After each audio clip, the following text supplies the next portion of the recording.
Hello and welcome to Fulhamish podcast. This is the weekly show where we look at everything to do with Fulham FC. My name is Sammy James. In the studio with me this evening, Ben Jarman, Jack Collins and Alex Bowmer. Thank you very much for joining me, gentlemen. Thank you for having us, Sammy. So when I started a podcast, I never thought injury problems would really affect me. If I was starting a five-a-side team, it might be an issue. Farrell, who has been on the first two podcasts, was down to be on the podcast tonight. Played five-a-side football yesterday morning and has busted his knee so bad he ended up in hospital yesterday, and he failed a late fitness test for coming in today. So Alex, at the very last minute, off the subs bench, playing for the first team. Thank you for stepping up last minute. Up. Got the email. Well, thank you very much for coming last minute. Really, really appreciate it. And talking of medical problems, Fulham suffered with Bristol City-Itis last week. 2 defeats to the same opponents within just a few days. 2016 for the Robins at the Cottage reads thus: 3 games, 3 wins, 8 goals scored, 7 of those coming in the second half, just 2 conceded. They've gone further in the Cup and also picked up 6 points in the league. Quite frankly, I'm very happy to see the back of them. We'll dissect what went wrong in both games, but I think we've got to take a skew to the league game, as that was a little bit more concerning, given the scoreline. But not just that, obviously the Cup game was majority a youthful side. I know there was a few first-teamers in there.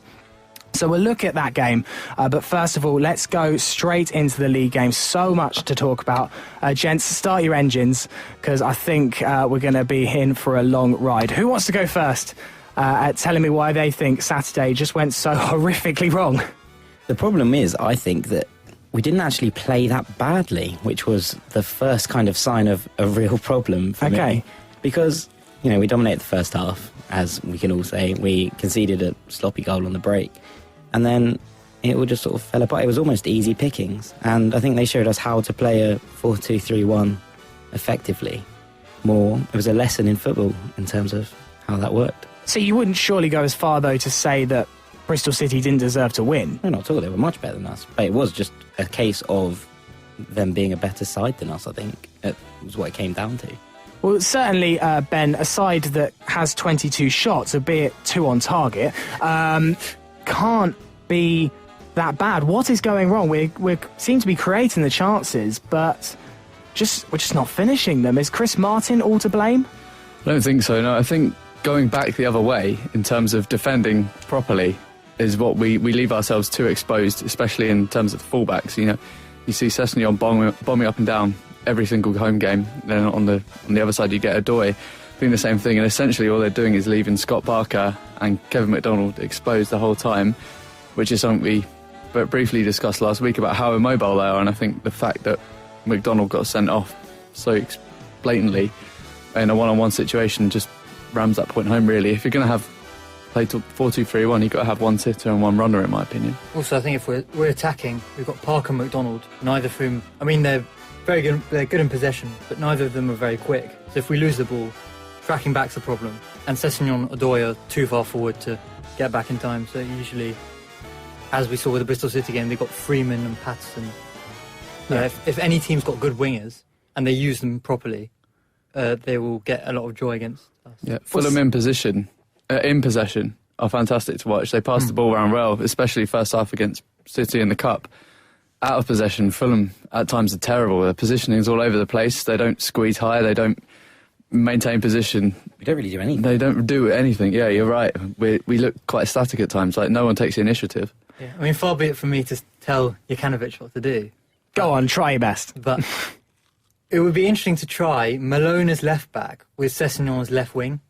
Yeah. Because Sessegnon doesn't really defend that much. Okay. I think Malone's not as good as attacking, but he could probably be prepared to do a bit more defending, whereas Sessegnon just likes running forward all the time. Well, that would mean dropping Cabano, or moving Cabano somewhere else. But moving to the right, Kearney in the middle, Aluko.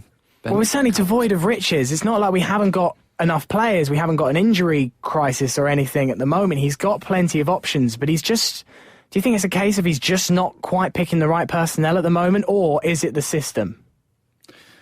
Well, for me, I think, you know, we talked about this briefly before, but Barcelona have a 4-3-3 system. Any manager that comes in seems to want to play at 4-3-3 and knows how to play it. With Fulham, we seem to have this over-reliance on the 4-2-3-1 system, but we never have the personnel for it. And we haven't, the transfers we made here this summer, and even the transfer window before that, you could say, don't really fit a 4-2-3-1 formation. McDonald, as good as he is in there distributing the ball, doesn't know what to do with it when it's out of possession. And then we have the likes of Aite, who's obviously a level up on anyone else, but as soon as he's come out, we look devoid of ideas wide. And what's the problem with Chris Martin at the moment? I mean, I didn't think he offered very much up front. He did a couple of nice little bits of hold up in the second half, early on in the second half, but really, he certainly, from the naked eye, from the untrained eye, looks unfit. I don't know if that's an unfair criticism at him. He missed a very easy header early on in the first half after Sessegnon's very nice cross from the left-hand side. Do you think Chris Martin should be playing in the next couple of games against Forest and QPR? I think we're not playing to Chris Martin's strengths. If you look at the two centre-backs that Bristol City had, they had Aidan Flint and Magnuson, and both of them are 6'6", 6'5", and Martin's, he's not small, but he's not the biggest man in the world. And, if Matt Smith's failing to win headers there, why are we playing the ball in to Chris Martin's head? I think if we play the ball into feet there, then we've got a much better chance of laying off. And I do think that most of our good work and most of our best opportunities came off Martin knockdowns and Martin, hold-up play. And I think that, while there's not 100% much to be said for what was good about Fulham on Saturday, if you do look at where we created opportunities and carved out opportunities, it did all come off the back of Chris Martin playing with his back to goal. I'm not 100% sure that he's to blame here. And, if we were looking for a striker to nip in and stretch defences, that's not what we've got going there. But we could, if we were doing that, we'd play Piazon up front maybe and stretch the defence. But if we're looking to play our three midfielders in behind him, then I don't think Martin's the wrong option. What I do think maybe is that Aluko and Kearney can't play in the same team. Ben, do you agree? I think I have to agree with that. But I think if Aluko and Kenny do play in the same team, they should swap their roles. Yeah. Certainly. I think we've spoken about this 3 weeks in a row now. Kearney should be, for me at least, in the middle. I don't know what you think about that. We don't have the width. I mean, I think the problem with a lot of the players in general, is that they're excessively one-footed. So every time, I think with the Leeds goal for Kearney, for example, you could see that maybe not as many defences they hadn't sort of got to grips with him, and he was able to drift in from the right and hit that amazing goal. But in the last few games, when defenders have sort of tried to push him onto his right foot, he doesn't really have an answer, and then he might square it or lay it off to Sessegnon or someone, or Odoi, someone like that. But he doesn't have the ability on his right that he does on his left. Obviously, his left foot is very, very good, but it does kind of limit our options a bit. And I mean, he's relatively energetic, but he's not quick in a sense that you describe Aluko or Aite. I think you just find them on top of each other a lot. That's what I've noticed in, we're playing down one side and you find Aluko behind the striker and Kenny almost off him, and you end up with 3 people within 5 yards of each other, and then there's a lack of space. And while they're all technically good players, no one's going to be playing triangles in 5 yards every time and making it work. And then again, it comes down to, if that does break down, like you say, those 5-yard triangles, then there's a huge gap completely free on the right-hand side. Completely. And then all the attacks will start from there, from the fullbacks. Well, we're looking quite a lot into the attacking element of the side, but we did concede 4 goals on Saturday, so something can't have gone all to plan defensively. The first goal, I think, is fairly obvious. Sessegnon got caught up the pitch, and it was Parker's poor ball. And Parker's poor ball. It was a good finish from Tammy Abraham, who looks a serious player at 18. He may even be one of the few Chelsea loanees that might come back and actually do a job for Chelsea, because they have this weird kind of academy scheme where they just farm out all of their youngsters to whatever Football League side wants them. They've whacked a 20 million price tag on his head. I mean, 18. Already. Yeah. I mean, you can.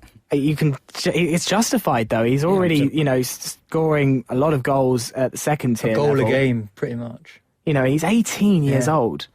And I've never seen anyone that big, that mobile, and that skillful at that such a young age as well. And you see him come on the pitch against us in the cup game. I've never seen a centre-back so scared as when he came on the pitch. And he looked in the cup game a class above. Yeah, as soon as he came about on, 50%. Yeah, you could tell that he was going to cause us problems, and it was no surprise when he nipped in to grab the winner late on.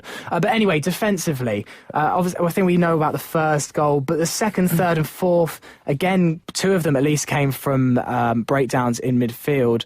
Do you think that Slavish is going to be worrying that his defensive strategy is wrong? I definitely think with Callas was very, very good against Wigan, and it did look like against Bristol City we were missing someone who was kind of authoritative and make decisions. I mean, it's difficult to see when they're next to each other who's the better defender, but when you take him out, I think he comes across as better than probably Maddell and Sigurdsson. Why did you take Maddell off? That was an interesting one for me. To put Kevin McDonald into centre-back with... Yeah, that was interesting. I mean, Maddell, on I think it's the third goal, player breaks through past the midfield and Maddell just dips a leg and then claims an offside when it's blatantly not offside, and it's just not good enough, in my opinion. I agree. For someone that's been so brilliant over the past half a season and the start of this one, for him to start waving legs and stuff like that is a bit... And we were singing his praises last week about how good he is at distributing, and we didn't really see any of that this week. No, he didn't seem to offer much. And what we make of Sigurdsson, obviously his big price tag that he's arrived. He arrived with a reputation after such a storming Euros. Since his addition to the side, we haven't won a game. I'm not squarely blaming that on him, as well. Since we started this podcast, we haven't won a game, so you could squarely put the blame on me. Yeah. But what do we make of him? Do we think that it should be Callas and Maddell, or do we think that Sigurdsson should have a starting role? I don't think it was particularly bad. Again, another one that wasn't necessarily a bad, no thorns in the side or anything. It was more, we lacked sort of anyone that was going to stand up against Abraham. And I think that, Sigurdsson left his mark on him a couple of times in the first. I saw that, and it didn't seem to faze Abraham. It sort of all washed off him. And I think that maybe Sigurdsson is a good player and he's a good third centre-half to have in there, but I don't necessarily know if he deserves a starting role ahead of Callas. What would have been interesting with Callas in there is that obviously he would have played with Abraham at Chelsea, and it would have been interesting to see if he would have been able to shackle him better knowing his game. That Callas-Maddell, sorry to cut you off, the Callas-Maddell partnership against Newcastle was pretty much spot on, and they dominated the whole game from start to finish, and it was just a shame that we haven't seen that sort of replicated in the games afterwards. Well, I think that's my thinking, really. Yes, I like Sigurdsson. He hasn't put anything wrong, but we seem to have a decent formula at the back in Callas and Maddell. It worked very well in the opening games. And I know we discussed a lot on the first show how maybe the quality of our opponents slightly flattered us in those first games, but still we kept a lot of clean sheets and we looked very sound at the back. And then he's changed it, put Sigurdsson in, and it hasn't gone to plan. So I guess I'm just adding 2 and 2 and probably making about 64. But it seems logical that maybe Callas and Maddell is what we should go back to. Yeah, I agree. I think the problem, this is the reason that I found the cup game really frustrating. People saying, the cup game doesn't matter, but in the cup we can try out different combinations of players. And now that we've been eliminated, we don't really have the luxury of being able to experiment with different formations, different personnel. And we were playing different players, so it wasn't as if those cup players are going to be playing every league game and going to be tired, and the cup is going to be a burden. It's more likely that it's a good thing that we were in the cup. And to be honest, the fact that we went out so late as well, I mean, that was an old Fulham trait to let in last-minute goal. Well, very Fulhamish, as the name of the podcast aptly describes. You mentioned the cup game, and we've kind of talked about the league game. Let's move on to Wednesday's cup game. It all started off very well. Lucas Piazon, the first ever Brazilian to play for Fulham, certainly left his mark early on in the game with a very nice header. But then goals right at the end of the first and right at the end of the second now mean we're out the cup. I think the main talking point from that game was Cauley Woodrow. Yeah. He didn't exactly grasp the opportunity, did he? I don't often come out of games sort of seething with a particular player, but Cauley drove me close on Wednesday. I like Cauley. I think he's a good servant. I like the way that he interacts with other people. I like his social media presence. I think he's a good thing to have in the club. Is that one of the things on Football Manager, social media presence? 19. Yeah, exactly. Finishing 3. It's more penalties 1. It was more like the penalty I think is mind games, and he's been tricked. But I also think that maybe that's Cauley's spot. And I think one of the things they always say on in analysis and commentary is pick your spot and stick with it. And if Cauley had that spot all along, if he was always going to put the ball in that corner, I don't think it's necessarily wrong to stick with it. What really annoyed me was the 3 or 4 fizzing crosses across the 6-yard box that no one was gambling for. And if you're going to be a striker like Cauley and play with pace and be on the last man and be a sort of poacher kind of striker, you can't not attack the balls that are coming in. And it just literally left me. I was screaming in Yeah. the air, and it was really, really, really frustrating. For me, Cauley goes completely the other way. I don't like him at all. I don't think he's up to it at all at this level, and I think that the way he acts, for me, is completely... He doesn't deserve to be acting that way. I mean, if you're going to prance around a training ground, you know, piss about in front of the cameras, then fair enough, you're going to back it up with a couple of goals, here and there. But I also think a part of that is because, he is so young. He is a professional footballer. Maybe we'll let that slide.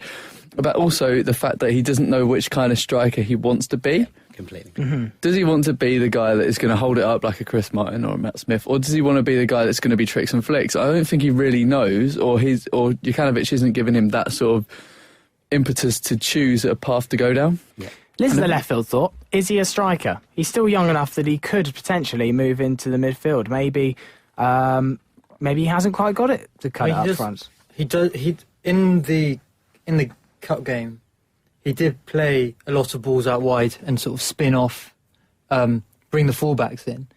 He doesn't score a lot of goals with his feet, so it might be worth putting him a bit further back. But then again, we've already got loads of midfielders, so where do you put him? You just get him to learn, watch Andy Johnson videos and just run the channels time and time and time again. That's something we've missed over the past few years, isn't it? A proper channel runner that's something that Championship teams, most of them, if not all of them, will have a channel runner. Fulham haven't had that, like you say, we don't since stretch AJ. defences. Well, and that's what Cauley could offer us. He's not slow by any means. I just want to come back to that penalty, because if you haven't really studied the replay of that game, it's a Sunday League tactic from Ivan Lucic, isn't it? He stands to one side of the goal. He's nearly on the left-hand post, which is one of those things you think, well, if I was a keeper, I'd do something crazy like that. And 9 times out of 10, it doesn't work, because they fire it as far away from the keeper and they can't get anywhere near.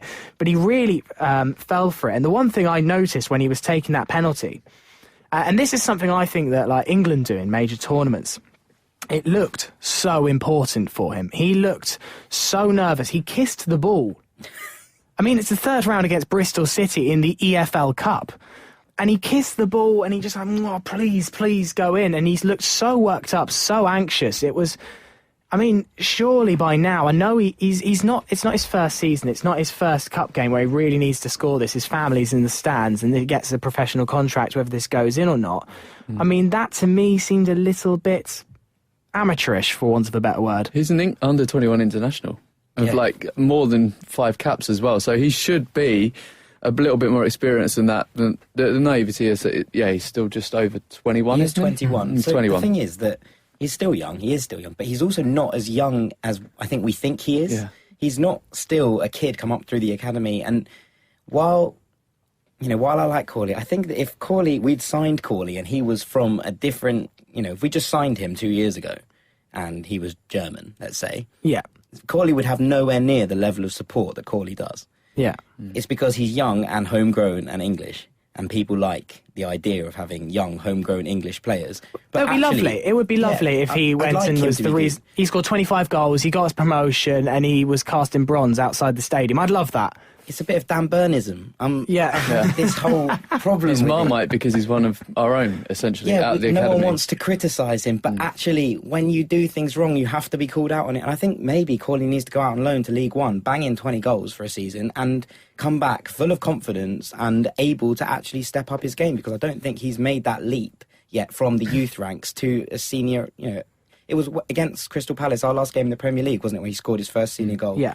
And I don't think he's come on since then, really. If anything, he's probably regressed a little bit. I'm guessing also both Woodrow and Matt Smith probably thought in the summer when they saw McCormack going and Dembele going, they probably thought, great, this is our time. And then obviously Aite Neluko got signed, which is fine, which was fine initially for Smith because he played in the middle with them either side. But then they brought in Martin, and then all of a sudden neither Woodrow nor Smith are starting at all. Yeah.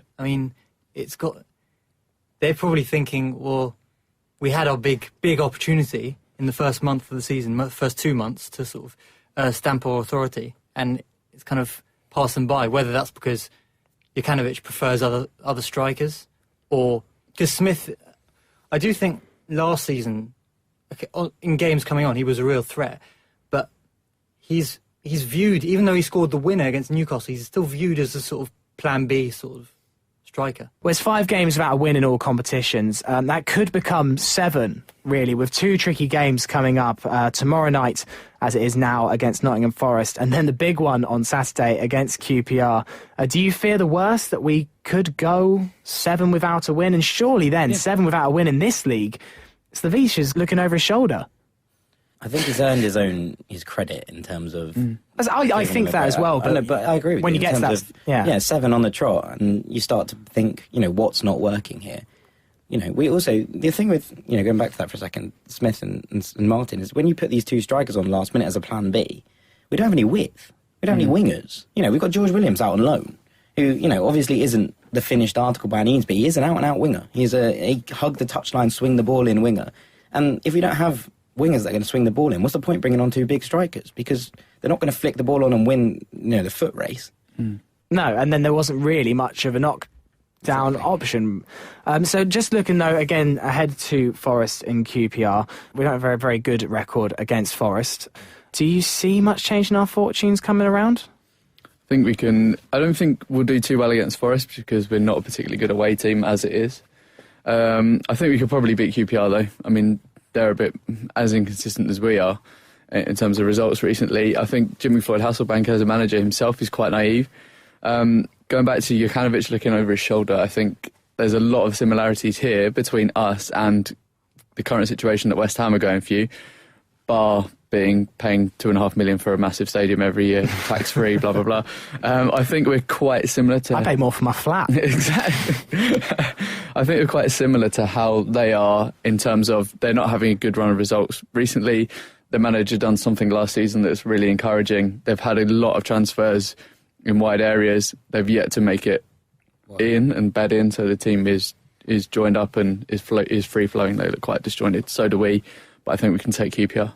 So, Ben, you don't think there's really any need to panic and that maybe things might turn around and there's the time needs a bed in? Alex, would you agree with that? Yeah, I mean, it's still really early on in the season. The fact that we've fallen from 2nd at the end of August to 13th now so quickly means that we can just as easily do the opposite in a short period of time. You talk about Nottingham Forest as well. We are still unbeaten away from home in the league. We've won 2, drawn 2, I think. So... that is, it's weird because we've usually been terrible away from home. So it's nice to, in a way, be good away from home, but that seems to have not come at the expense of, but it would be nice if we got our consistency back at Craven Cottage and then we would be good. Forest are a bit hit and miss as well at the moment. Well, it's the return of Pajtim Kasami as well. Oh, what a player. Scorer of... I mean, he's got to be one of the best ever Fulham goals, if not the best. I mean, he's got to be... I mean, how he didn't win Goal of the Month, that is still irks me to this day. Robbed by Jack Wilshere. Oh, just... Better than a Dempsey goal or not? Not for moment. Not for moment. Not for the occasion, but... For outright technically, yeah. Outright skill, it's got to be. Because it was his wrong foot, wasn't it? Yeah. I can't remember who the Palace defender was. I want to say like Mariappa. It was Mariappa. He'd done everything right. A ball came in from Rita and he'd put him towards the corner. He was going absolutely nowhere. There was no one in the box apart from Darren Benton. What was he going to do anyway? Also, in that game, Sidwell scored an unbelievable goal. No one ever talks about. No one talks Philip Senderoff scored an overhead kick. In that game, consigned to history. we had 3 unusual goals. I think Berbatov got the other one, and that obviously, even though it was the most unbelievably frustrating player to watch in my life, that was expected to some extent. But those 3 goals were some of the best goals probably of that month. He could put all of them in there. I had to pinch myself during that game. Yeah, it was on TV. What a day! I was in Durham, floating about, watching Fulham on TV. I was like, well, who put Fulham Palace on TV? That was a terrible decision for the Sky cameras. A bit like Burnley-Watford tonight. That's a quota filler, isn't it? What a game. But interestingly, the most annoying thing for me on Saturday with the Bristol City defeat, apart from that we conceded 4 goals and maybe our unlikely playoff campaign slightly went off the rails, is that it was a very special day for me on Saturday. I took my 7-year-old nephew Toby to his first ever football game. Now, it's a bit of a bone in contention in our house. His dad's not a huge football fan, certainly doesn't really passionately support a team. And my brother, and I hate to admit this, supports that rabble up the road. It's a sore point in our house, but I've beaten him to taking Toby to a game, and I'm really hoping that he chooses to support Fulham. So I took him to the game. His face when he walks into the ground, it lit up. He saw 20,000 people cheering, and I wish I had a photo of him at that particular moment, because his eyes were bright and wide. I'm sure we all had the same feeling when we walked into Craven Cottage. I bought him the shirt. I really went all out for him. 4-0. 4-0. I just wanted a goal. I wanted a consolation at the end. This is what it's like. And he just kept going to me like, well, Bristol City are quite good, aren't they? I was like, I'll go support Bristol then. I don't care. I've tried my best. Go support Chelsea. To be honest, I know not for Fulham. It wasn't, obviously, it was the worst possible outcome. But if you want to convince your nephew that it's worth watching, at least there are goals. At least it wasn't a 0-0. If it had been a 0-0, I honestly think you would have found it less convincing. Do you think? Yeah. I don't think it could have gone that. I don't think 4-0 reverse. Because you'd be like, well, at least maybe we get battered every time, but we still see goals, and that's what I want to see, rather than, oh, no one scores. Like the Wigan game, where there's 3 shots on target the whole game between the teams. And if you saw that as your first game, you'd think, I wouldn't want to come. I think you give up on football, full stop. Yeah, I think just maybe you should choose rugby or cricket or something else. It could be why Wigan are so popular in terms of rugby. Yeah, exactly. Poor kids just given up on the football. They go to one game at the DW. It's everyone's first game every week, and everyone's last. Definitely not those cheese pies that are putting them off. No, jeez. Oh, they're beautiful, the pies up at Wigan, aren't they? Just want to kind of hear from you three what your first Fulham games were. What got you hooked into the Fulham roller coaster, the Craven Cottage roller coaster? Well, my whole family is black and white. So you didn't really have a choice? I didn't have a choice. My granddad came over in the 1930s or whatever it was, and he picked Fulham, and it's been history. And all my dad's brothers are Fulham, apart from my aunt, who decided she was going to try and wind everyone up, and she's absolute hardcore Brentford. What? And so, yeah, she's hardcore Brentford, and she's married to hardcore QPR. So it's a bit... So they're not invited at Christmas anymore? No, exactly. Derby days are fun in the family. But the first game I have vague memories of being there I was in the Riverside stand at Lincoln City, and I've tracked this back. I don't remember the game, but I tracked it back to a 1-0 win on the 6th of March 1999. That's the first game I can recall being at a football match. But the first game I remember watching is us winning 5-0 against Watford on Boxing Day in the promotion campaign. Okay. So I was 7. And it was absolutely freezing. It snowed in the morning. I came down, I was with my dad, and I was so cold. I was absolutely freezing. I was wrapped up. And I was like, no, Dad, we've got to go. And anyway, we scored 1-0, 2-0. That's why we can't go. Winning 2-0 at home on Boxing Day. We never win on Boxing Day. 3-0. I'm like, Dad, we need to go. Well, I'm literally freezing. So he's taken off his coat, and I've got that on as well, and I'm still sitting on his shoulders. He really wanted to see this, didn't he? 4-0. I'm like, Dad, I can't go with this game. He's there in a T-shirt. It's minus degrees. And he sat out the whole game with me in a T-shirt and absolutely froze to death to watch us win 5-0. Hale's got a hat-trick, Saha, and Andre Stolchers. Andre Stolchers, what a name. Ben, it. do you also come from Fulham family? No, I don't. So my dad supports Barnet. Okay. For those of you who may know them, obviously lower league and have been forever. They'll never get out of League Two, I don't think. My mum is a Tottenham fan, and the rest of my family are a smattering of Tottenham, Arsenal, and a couple of Man United and Chelsea fans thrown in there for good measure. I am a Fulham fan just because my dad bought me tickets to go to a game one Christmas time.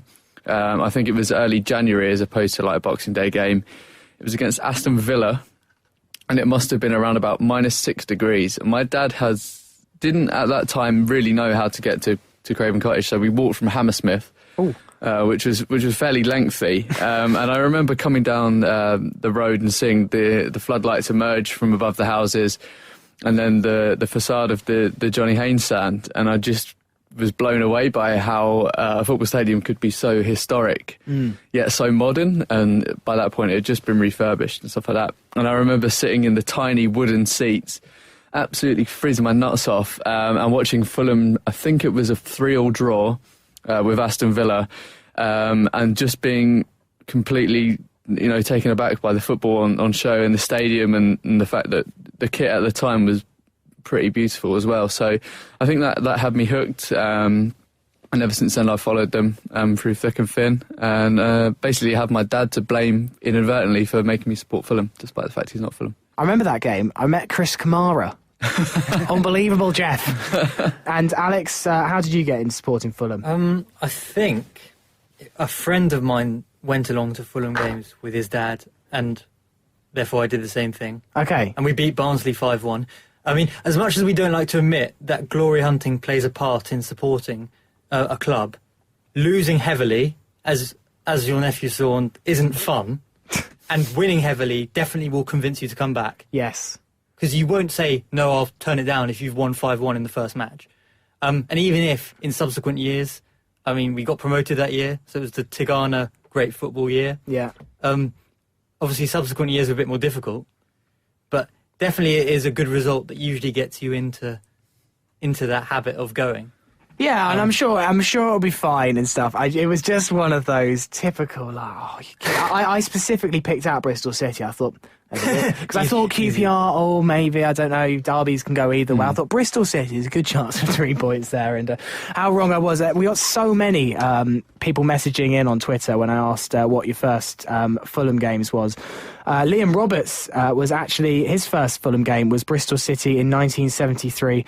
He was 7 as well. He said, make sure your uncle buys you a programme. I did do that. I was very careful on Saturday to make sure that I just saved everything. The ticket stub, the programme. Did you get it signed? I didn't get it signed by anyone. We were at the front. I was trying to get like Billy the Badger at the very least to sign it, but even Billy turned us down, so I didn't have any luck there. Dave says went to Fulham Man United on Bank Holiday Monday in 1968. Lost 4-0 at the Cottage.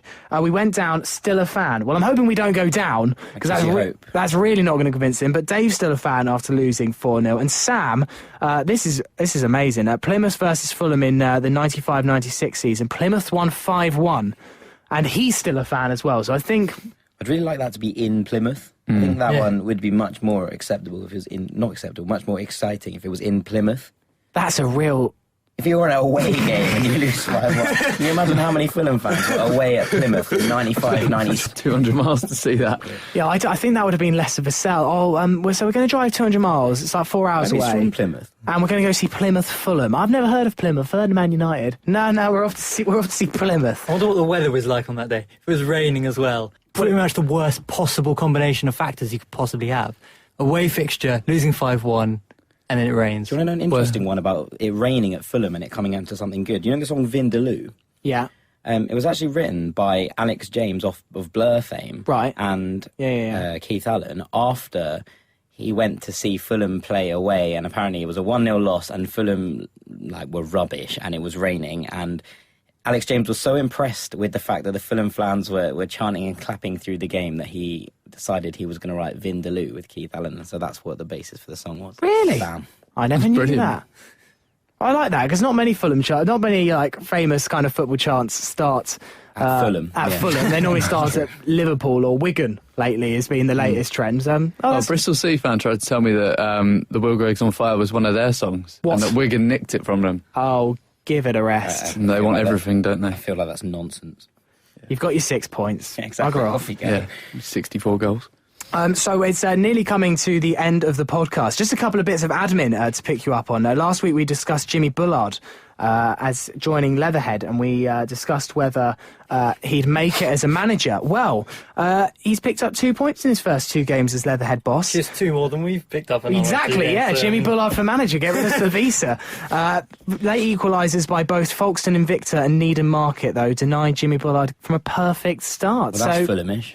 Yeah, well, maybe Jimmy Bullard may have a future in management. We'll have to see how his next games go. So it's time for the Fulhamish time capsule. We started this a couple of weeks ago. We're building a metaphorical time capsule of memorable Whites players, moments and matches to show Fulham fans in 100 years' time. So when games that are folklore to us now and players and moments that stand out in our memories, they might have dwindled 100 years down the line. They can dig them up and maybe read about them. It's never going to happen. I'm never actually going to dig up this time capsule. But please send in your suggestions. We've been getting loads already, so thank you for that. Today is the turn of John Gibby, who's thrown a match into the ring. And he says that his first Fulham game was at Craven Cottage, and he remembers going absolutely mental when we beat Norwich by 6-0 on the final game of the 2004-2005 season. I think mostly memorable for me, because Fulham didn't need to win at all. I don't think we could move up or down a position at all. Norwich needed to stay up. And we just decided to turn on the style and not just relegate them, but relegate them emphatically. And on my particular memory, because that night scored. That night did score. Papa Bouba Diop scored a 25-yard free kick. And I remember watching, I 100% completely remember watching him and Malbronk standing over it and being like, well, this is far too close for Diop. You know, he didn't belt it. He curled an absolute beauty into the top corner. It was incredible. And I remember being like, well, what's just happened? That's absolute nonsense. Diop can just hit him. Papa Bouba Diop didn't score tap-ins. No, he didn't. Wardrobe, wasn't he? He scored Yeah. one. He only scored wardrobe. Last week we had Tony Callio, the Bone Crusher. I think only the Wardrobe potentially tops the Bone Crusher as a nickname. Where did that come from? Does anyone know? Part of me was just built sheer like size. one. Yeah, I think Sheer he size. purely The guy was. an absolute tank, wasn't he? He was a big old man. There were 7,000 Norwich fans travelled that day to see them lose 6-0 and get relegated, according to the match report. I think I heard that tickets for that game on the black market, Norwich fans were willing to pay 4 figures for tickets that day. I mean, you would have taken that, wouldn't you? Before the game, last game of the season. 4 figures for the final game. We can't change positions. There you go. Yeah, I would have given my ticket away. Talking of your cousin, you should have just took him to see Norwich in a couple of weeks. You would have been all right. Oh, yeah, well, it's a guaranteed 3 points, isn't Exactly. it? Just score for fun. Well, gentlemen, thank you very much for taking part in the podcast. Thank you so much for all your lovely comments about the podcast so far. We really appreciate it, and all the reviews on iTunes and everything like that. It's really, really very much appreciated. So make sure you give us a subscribe so the next episode just automatically floats into your phone. And you don't even have to worry about pressing that download button. But we'll be back next week, hopefully, with slightly more positive matches to discuss. So, gents, thank you very much for being here this evening. Thank Thanks, you. Sammy. See you later.